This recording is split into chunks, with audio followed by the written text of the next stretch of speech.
So it was 9 years for me, 4 years of undergrad and 5 years of grad school. Mhm. That's a lot of school. And I Yeah. have friends that are talking about 9 years of just grad school. Oh, And wow. so in comparison, like having that funding source, and I also had 2 years of graduate LSAMP funding to go back to LSAMP. Nice. I didn't have to worry about money. That's And good. it's huge in grad school because money is tight, and Mhm. I have friends that barely make ends meet, and Mm. there's not enough focus on like TA-ships and RA-ships. There's just not enough money. Mm. And so the NSF is able to, for these fellowships, provide a lot greater of a stipend. Yeah. Um, so that was a really big defining kind of moment for me. Turn this up! Turn this up! Your professional development is one of the keys to your career success. When you combine your desire to grow with actionable steps, your journey to success becomes an incredible reality. Welcome to the IncrediPaul podcast. And now, sharing his expertise, experience, and excellence with the world, here's your host, Paul Ferranby. Hi, I'm Paul Ferranby, and welcome to another episode of the IncrediPaul podcast, where we learn to become the best version of ourselves by learning from others who join the podcast. So today I have Ana on the podcast, and I should say Dr. Chicas-Mosier, and I will just have her introduce herself and tell us a lot about what she does. Yeah, so as Paul said, I am Ana Chicas-Mosier. Pronouns are she, her. I am currently Director of Education, Outreach, and Equity for a research center at the University of Kansas. I also volunteer a lot for organizations that support historically excluded people in STEM. And spend most of my free time doing that or hanging out with my dogs. That's me. Nice, nice. So what got you into what you're doing now as a director? My background is in behavioral toxicology and in invertebrate biology, so basically insects, Yeah.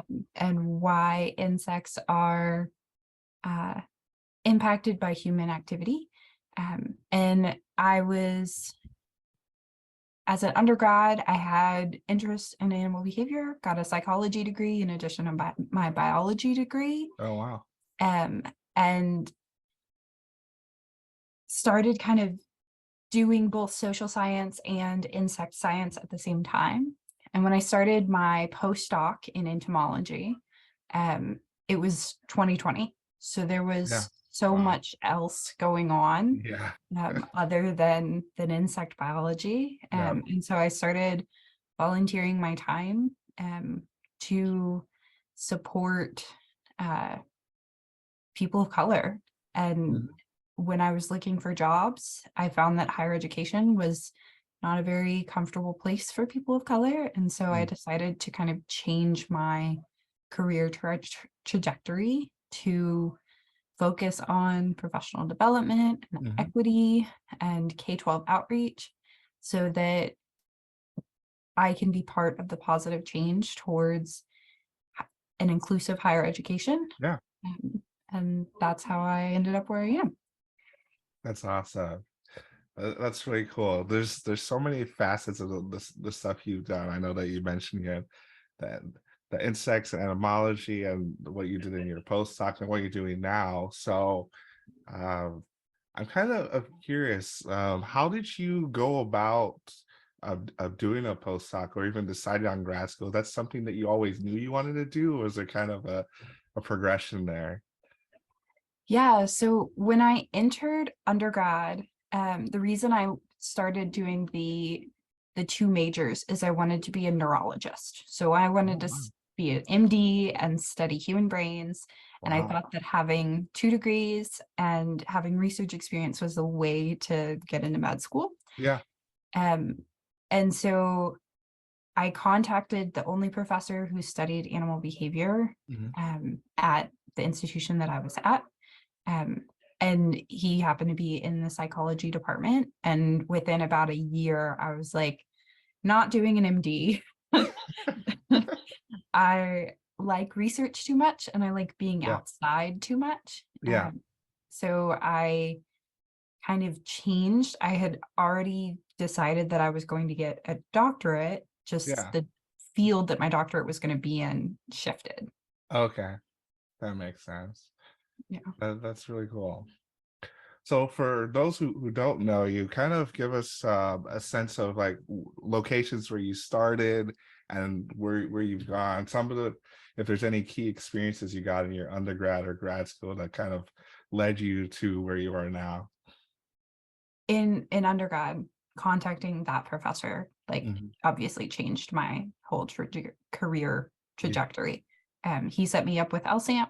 He started my research. I continued to do my PhD with him. Awesome. So I was in his lab for 10 years. So like just Wow. talking to him was like a huge change in my everything. Yeah. And then he happened to study honeybees.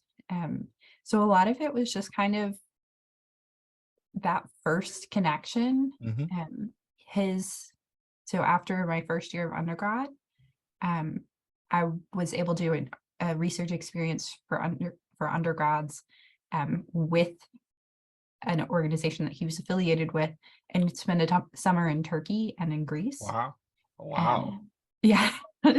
So that was awesome. And then I knew what an REU was. And so then I was able to apply the following year, and I went to Montana and studied glacial fish populations. And I did another REU the following year and did climate change in floral populations.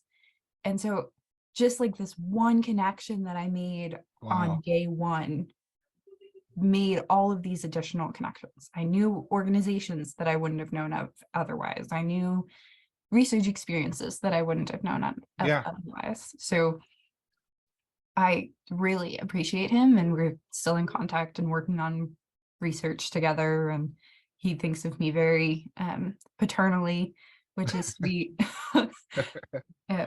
But yeah, just making that one connection has been everything. That's awesome. Like connections are huge. Networking is huge. Like just the fact that you had one connection that took you to Montana and Turkey and Greece, and just getting those research experiences. So I know a lot of people, I know just a crazy statistic, some people have never even left their hometown, but you got to go a lot further than that. So I was wondering, how was the transition to spending a summer in Turkey and Greece, like with the language, the culture, and all of that? Yeah, highly recommend. Highly recommend international experiences. And if you can do them for free, or better yet, have somebody pay you to do it, which is what I got, highly recommend. Yeah, I had traveled with my family prior to traveling to Turkey. I am an only child of a single mother, and so that was really difficult because she was really freaked out about me being gone for 9 weeks with limited contact. And so that was kind of the hardest part for me, is not that the language barriers or all of the pieces of being international. It was more the lack of connection to my people back home. But people in Turkey and Greece, there's a lot more English spoken in Europe than there is other languages spoken in the United States. So I didn't really find that to be a significant challenge. I was willing to pick up some important words, and they were willing to work with me. And so it ended up being a really great way to just learn new cultures and new experiences. And I loved my time in Turkey. I ended up getting to go back as a first year graduate student. Wow. And I was in a different place. I was with a different group of people. Okay. And it was 2016, which was when the government, there was a attempted insurrection. Yeah. So I was there for that and fled Wow. to Greece. Wasn't supposed to go to Greece the second time, but ended up in Greece. So Wow. Turkey may not be the best place for people to go right now, but it is an incredible country, and I highly recommend anyone to go to Turkey because it's not traditionally the place that people go to visit. Like if you're going to the Mediterranean, people go to Greece or Italy. Yeah. But Turkey has such incredible people and food, and I adore it. Oh yeah, food is definitely my love language. So once you said food, I'm all down for that. Well, and you eat meat, so it is fantastic. Yeah, no, that's true. Very true. That's super exciting. How long have you so I think you mentioned that you're a director at your institution, but I don't think you mentioned what institution you're at and how long you've been there.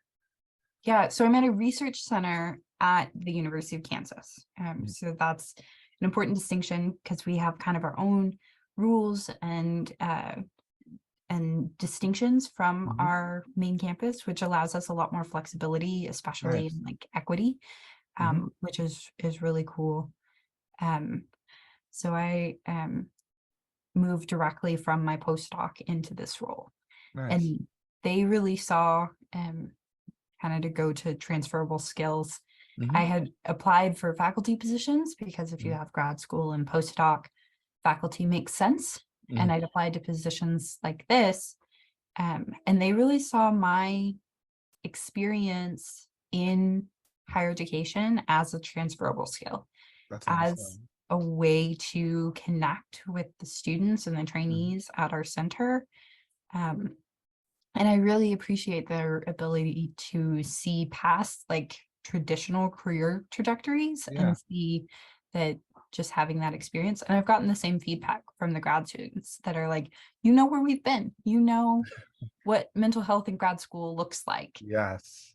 And so that I think is a really unique part of my job, that I get to connect both as a scientist and as an educator. And it's a really great place to work.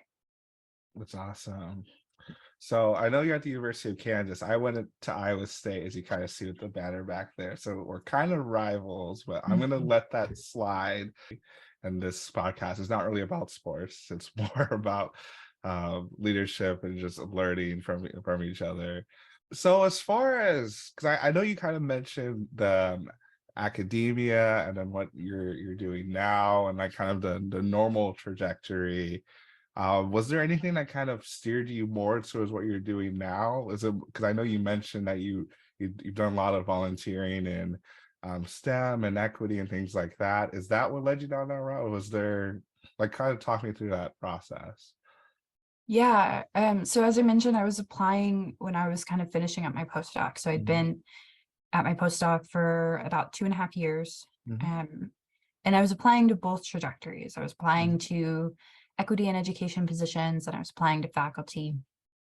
Kind of the deciding factor was what's best for my family, what's best for me, where's a good location. Yeah. So I had 2 job offers on the table, one in Awesome. faculty and one that I took. Yeah. And what I saw was that the faculty position was still pretty unstable and temporary. And the wages weren't where I wanted to be, and I was going to move further from where my family is. And the job that I took was closer and long-term and in a better fit for me.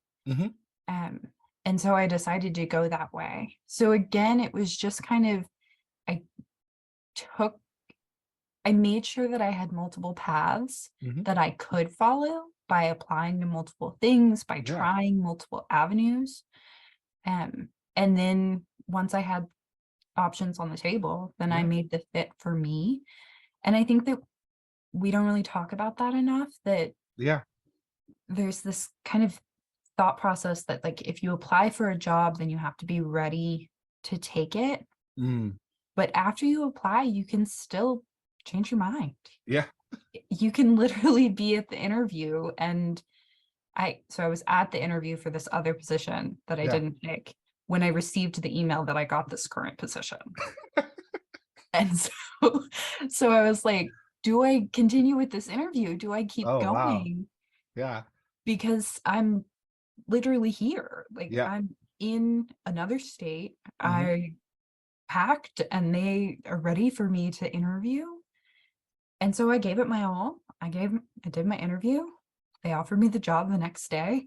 Wow. And and I was like, yeah, I got another offer and I think it's a better fit for me. Nice. And so that was the thing. And they were really understanding of that. Because I was really upfront with them. Yeah. I got an offer while I was at the interview, and it's a better offer. And Yeah. I'm sorry. And they were like, we have a temporary position with not much money. We get it. This is best for your professional development. And that's our goal. And I think that good employers are understanding of that. Yeah. Oh, that's so true. And I really like the process that you went through too, as far as like evaluating where you were with your family and even like the salary as well. I think that's a big component. And it's also funny that you got that email before you you were going to go The interview. I don't night know. before, Kudos, like 7 kudos. o'clock at night. Yeah, I was gonna say kudos for you for getting that interview, still going through it and getting another offer. I don't know if I could have done that. I think I would not have been able to focus as much, and I would now give my all to get another offer. So that's cool. Yeah, it was weird. It was it was definitely weird having to kind of just reset and not think about it, but Yeah, it worked out. but it worked out. Oh, that's really cool. I'm gonna switch gears for just a second, just to show like how we know each other is with a lot of the stuff you do with helping people who are underrepresented in STEM. So you were really one of the first people who joined the team with LSAMP alumni group with NALA, now NALA STEM through the transitions. So you've been a huge involvement with that and held a couple different things there. I might have asked you this, and I think I talked to you about this when you were coming on board, but I'm kind of curious, like what made you join LSAP Alumni Group and NALA STEM and stick with it so far? It's almost been 2 years. I mean, you could do a lot of other things. I love LSAMP. Yeah. So I keep going back to this one professor that I met Mhm. because he was at my wedding and offered to walk me down the aisle. Like, that's Oh, how wow. close we are. Like, Yeah. but when I met him, he Mhm. walked me across campus Mhm. and introduced me to the LSAM directors at Oklahoma State University, which is where I Yeah. was. And they were incredible. And they were this mentorship source and this source of community that I didn't really have. Mm. The first few years of undergrad, I really didn't have a very good community. And the community that I established was through LSAMP. Okay. And so, and that community continued into grad school because I stayed in grad school. And I continued to give back to that particular alliance and gave a lot of talks, and they continued to fund me in different ways because we had created this really great connection and network that was really important to my professional development. Yeah. And so when I got the email that NALA existed, or LSAMP alumni group at the time, Yeah. I was like, great, like I'm already giving back to the LSAMP organization that I graduated from, and I Yeah. was connecting with the LSAMP organization at the university where I did my postdoc. I was like, this is just another LSAMP network, Yeah. that I can give back to and show my appreciation for all of the incredible professional development and community and network that they provided me for the 10 years that I was an undergrad and grad Yeah. school. That's super cool, and it's really great having you on the team as well. It's been awesome. Like it's been a journey. And for those, I don't think most people really know about that much about LSAM, but the Louis Stokes Alliance for Minority Participation is what it stands for. And it really is helping people who are historically underrepresented in STEM. So whether it's race or gender or ability or really in all sorts of things. It's an NSF funded program. They have alliances all over the nation. I think last number I heard was like 56 different alliances. And I know what we've learned is that each alliance is a little bit different, but the ways they do things, which that might be a conversation for another podcast. But the whole thing is really trying to support people who are in STEM and getting them to get the undergraduate degrees, go to grad school, become doctors and PhDs. And I know a lot of stuff we've done with NALA STEM has been to support a lot of those initiatives, a lot of the stuff with our mentorship program and the different workshops and stuff. And you've been a huge part of that. So it's been really exciting. I try anything that I can do to support current students and to support the STEM workforce and really higher education inclusion, which LSAMP is part of that. Mm-hmm. I'm happy to do because it matters, and higher ed has work to do, and LSAMP is trying to do that work. Mm-hmm. Very true. Very true. So I know you mentioned the one professor that's had a really big impact in your life. Were there any other people, even in LSAMP or even your journey in grad school or postdoc, any experiences that kind of stick out to you? I received the Graduate Research Fellowship Program, which is also an NSF program. So I was able to not have to TA or RA as an as a grad student. I was able to just focus on my own work. That's nice. Which allowed me to really be efficient in grad school. Yeah, I'm sure. Because when you're talking about so it was 9 years for me, 4 years of undergrad and 5 years of grad school. Mm-hmm. That's a lot of school. And I Yeah. have friends that are talking about 9 years of just grad school. Oh, And wow. so in comparison, like having that funding source, and I also had 2 years of graduate LSAMP funding to go back to LSAMP. Nice. I didn't have to worry about money. That's And good. that it's huge in grad school because money is tight, and Mm-hmm. I have friends that barely make ends meet, and there's not enough focus on like TA ships and RA ships. There's just not enough money. And so the NSF is able to, for these fellowships, provide a lot greater of a stipend. Yeah. So that was a really big defining kind of moment for me. It's just money matters. And so every time I was able to get another like stipend or fellowship that I didn't have to worry about bills allowed me to keep going. And so that was a huge deal. Oh, I bet. Yeah. Money is it's a huge thing. I think that can be a reason that some people aren't able to do things they want to do, like whether it's like even in undergrad, like getting scholarships, or I know there's a temptation for people to try and go to like the Harvards and the MITs of the world, which is it's not a bad thing, but I mean, if you're having to pay out of pocket, you got a scholarship somewhere else, I think just you have to look really hard about taking thousands of dollars worth of loans, which is a pretty big decision to make when you're 18 years old, it's crazy to think about. Yeah, I think that's a really good point, that people are talking about tens of thousands of dollars as 18-year-olds, and they really don't have the like background to comprehend just how much money that is and how Mhm. long it's going to take to pay it off. Yeah. And because of all of these grants and funding sources, I really didn't end up with loans when I finished school. That's And awesome. part of that is that I went to a cheap school. I Mhm. went to a state school, and I like to say that I was a big fish in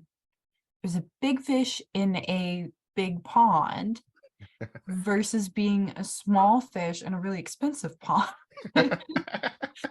And so I was able to really make a big deal Yeah. at Oklahoma State Hmm. because I was competing with people that were at state school and not Yeah. competing with people who, I don't know. I really highly recommend not going to a crazy expensive school just for the name when you Yeah. can do incredible things at a cheaper school and have that CV when you graduate. Yes. That's what jobs are going to look at, your CV, and they'll Yeah. see, oh, well, they graduated from Harvard, but my CV had publications and Hmm. grants when I finished undergrad, and I probably wouldn't have had that if I'd gone to a really prestigious school. Yeah. To go back to your question about kind of defining moments, I had Yeah. the same kind of two pathway when I was finishing up undergrad and going to grad school. The same pathway that I just described with kind of director of education and Hmm. faculty. I was convinced that even though I had all of this background in honeybees, that I was going to study monkeys and that they just needed to understand that I could do it. Yeah. So I applied to all these grad schools and primatology programs. But the thing about studying monkeys is you can't get into studying monkeys without experience studying monkeys. Oh man. And so one professor agreed to give me a chance and accepted me to her program at SUNY Stony Brook. So I would have had to move to Long Island. Wow. And they couldn't guarantee me any sort of funding. So I would have Whoa. had to move to Long Island on loans. Or I could stay at Oklahoma State and be a TA, because at that Mhm. point I didn't have the GRFP or the BD Mhm. or anything. Be a TA. At least I have some sort of income coming in. It's not Yeah. just purely loans. Yeah. And so I decided to go with the cheap option because it Yeah. was easier for my family. It was less expensive. Hmm. I don't study primates. That would have been super duper cool, but Yeah. bees are really cool too. Mhm. And I have a decade worth of experience in bees now. And so it worked out. I trusted the process and made the fit that made sense with me. Yeah. That's super cool. I like that. I feel the recurring theme I'm hearing from you, and I totally agree with it, is really understanding like what you've done and what you want to do, but not letting um not trying to let money get in the way of things. I know, like, it's really easy to be like, okay, I really want to do this, and no matter how much it costs or whatever it is, I'm going to try and do it. You know, you necessarily didn't have all the background experiences in it, but you kind of it looks like you kind of created your own path and stuck with it. I think being flexible is really important. Like being open to multiple opportunities, Mm, applying to multiple yeah. opportunities, and then seeing, well, there's a route here. Like maybe it wasn't my first choice. Yeah. Maybe it wasn't the thing that I pictured for myself when Mm, I was making all of these applications. But there's a way that I can reach my goals if I pursue this other path. And it's mhm. worked out for me. I I think that that flexibility is really valuable in understanding that there's so many ways to get to the same goal. We tend to get like Mm. tunnel vision that like if you have to do A, B, C, and Yeah. then you can get to D and there's no Yeah. other way. Yeah. But maybe you got to jump to F first. Yeah, I know. And Like, there's a way. yeah. Yeah, life is not a connect the dots exercise. It has its highs and lows, and like I really haven't seen anyone that knows exactly what they want to do at the beginning and they follow it to the letter all the way through. Like, When I was 16, so I met my now husband when I was 16. I've only ever, like, he's the only person I dated. So high school sweethearts. awesome. And so when I was 16, I had a 10-year plan. I'm going to do undergrad, and then halfway through grad school, we'll get married. Like, I had this very clear 10-year plan. Mhm. And for the most part, I did end up finishing that 10-year plan, and we Oh, got wow. married halfway through grad school. But then I reached the end and I looked back and I was like, this is a goal that I set when I was 16, and now I'm 26. And maybe this wasn't exactly what I want now that I'm Mhm. 26. Mhm. And like, not the marriage part. I love my husband, just to be clear. Yeah. But if I had kind of checked in along the way, Mm, I think that I might have made slightly different decisions. yeah. But instead, I was just so hyper focused on the Mm, 10-year plan that I yeah. had designed when I was 16. And that worked out. But then at 26, I'm applying for postdocs, and I'm like, do I really want to do a postdoc? But this is the next step That's when the you have next your thing. doctorate. Yeah. It's the next thing. Yeah. And I didn't really have any other options. And Mm, so now I'm really trying to make sure I have more options, mm. not getting that 10-year plan. Yeah. Yeah, I I don't, know. That's really cool. I'm glad that you shared that, because I feel like oftentimes in interviews or just in conversation, people are like, what are you gonna, like, where do you see yourself in 5 years or 10 years or long term? And I feel like what you're saying is that honestly, you may or may not know. You're really just open to opportunities, because you learn that when you lock yourself into a plan you made 10 years ago, you may or may not be that same person. exactly. I don't want to wake up when I'm 40 and go, what did I do for the last 10 years? Like, why? I Hmm. could have I could have done 6 other things, or I Hmm. could have tried Hmm. and done more. And so now I'm just opportunities, I'm seeking them out and I'm Awesome. pursuing them as they come, instead of being like, by 40, this is what I'm going to do. Yeah, well, that's really cool. I've heard something which is kind of radical, like someone said that that goals are dumb, which I don't like, in the whole sense of things, like that's probably like a clip that someone could take, like goals are dumb, but like more so in the fact of like just having a general direction you want to go. Mhm. Because if you think about it, once you meet a goal, you've met it. And then sure, there's excitement when you meet it, but then what's next? You're just saying another goal. And I think like kind of what you were saying, just you can have goals and have a direction. I think more direction or a path you want to take, but still being open to stuff that comes your way is important as well. I completely agree. I think that I I don't believe that goals are dumb. I set goals, but I do too. I don't want to set a 10-year goal Yeah. and have that Hmm. be the only option. I Yeah. want to have my 10-year goal to be 18 different options, and I'm Mm. going to pursue all of those paths kind of simultaneously. Yeah. And some of them will wither and some of them will strengthen. And then in 10 years, I'll have a better idea of what I want. Hmm. And it allows more of that checking in with yourself to Hmm. make sure that, like, is this the time for a career change? Is this Yeah. the time for a move? Yeah. Rather than just, here we go. Yeah. Yeah.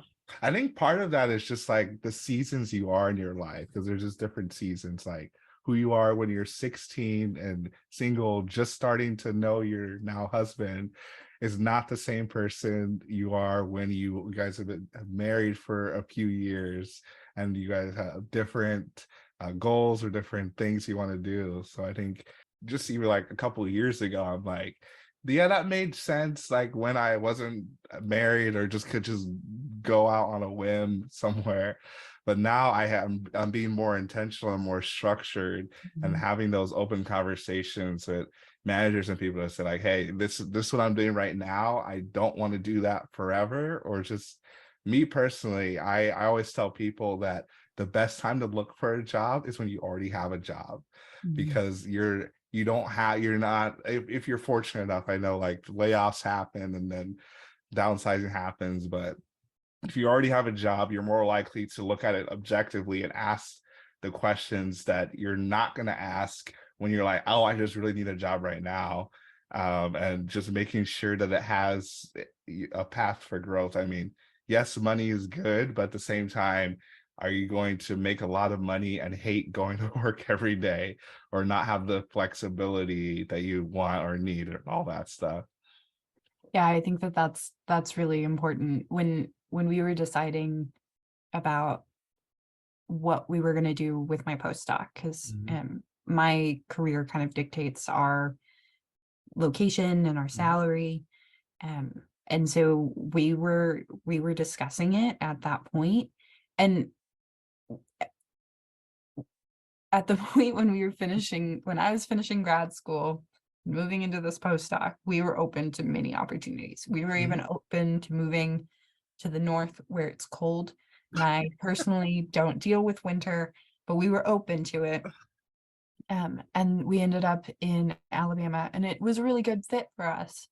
But after living there for 2 years, when there were 2 jobs on the table, one that was further east and one that was back, because I'm from the Midwest, and my husband's from the Midwest, that was our priority, was to get back home. And having, like, if I had still been on that one track mind of just faculty, I wouldn't have been open to the opportunity that was a better fit for my family. And 10 years ago, that didn't matter. Even 2.5, 3 years ago, it didn't matter as much. Once you kind of become, the more adult you become, not that we ever really become adults, but the more adult that you become, the more that those priorities change and matter. And keeping my dogs comfortable is number one for me. And so that was a piece of it. That was a piece of moving. Will my dogs like it? Yeah, no, that's true. It's funny to say, but it is those little things that you don't necessarily think about at the beginning, and they can become big things really quickly. Well, we're about out of time. It really flew by, but I want people to know how to connect with you, whether it's on social media or wherever, website. How can people reach out to you, connect with you? So I'm on LinkedIn at Ana Chicas-Mosier. I'm also on Twitter at DiversiBee, although admittedly I don't use it as much as I should. But feel free to follow me and maybe I'll pick up. Yeah, there it is. DiversiBee. DiversiBee. I like that. Yeah. I love puns, as you couldn't tell by the name of this podcast. Yeah, it's just like IncrediPaul. Yeah. And is there anything else you like to share? I know we kind of talked about the flexibility, your focus on helping people in STEM and all of that. Is there anything else you want to share with the listeners before I let you go? I just want to reiterate, go ahead and apply. I like to end all of my panels, every time that I'm able to speak to students or people, stick the application in. Don't self-select out, because there's no way you're going to get the opportunity if you don't put the application in. But if you do put the application in and you get it, then you get to make that choice. And if it's not the right fit for you, then just say no. Yeah. But go ahead and put the application in and see what happens. I like that. With that, we'll wrap things up. You heard it here. Whatever it is you're thinking about doing, whether it's a job, a side business, or whatever it is, just go for it. Do it. You can always say no, but if you don't start, you can't say no. You don't have that option. So I hope you learned from Anna's story, and definitely connect with her and join us for another episode of the IncrediPaul podcast. Thanks for listening. Thank you for listening to the IncrediPaul podcast with Paul Ferranbi. We hope you enjoyed. Be sure to rate and review this podcast on your favorite podcast listening platform. We'll see you here next time. And be incredible.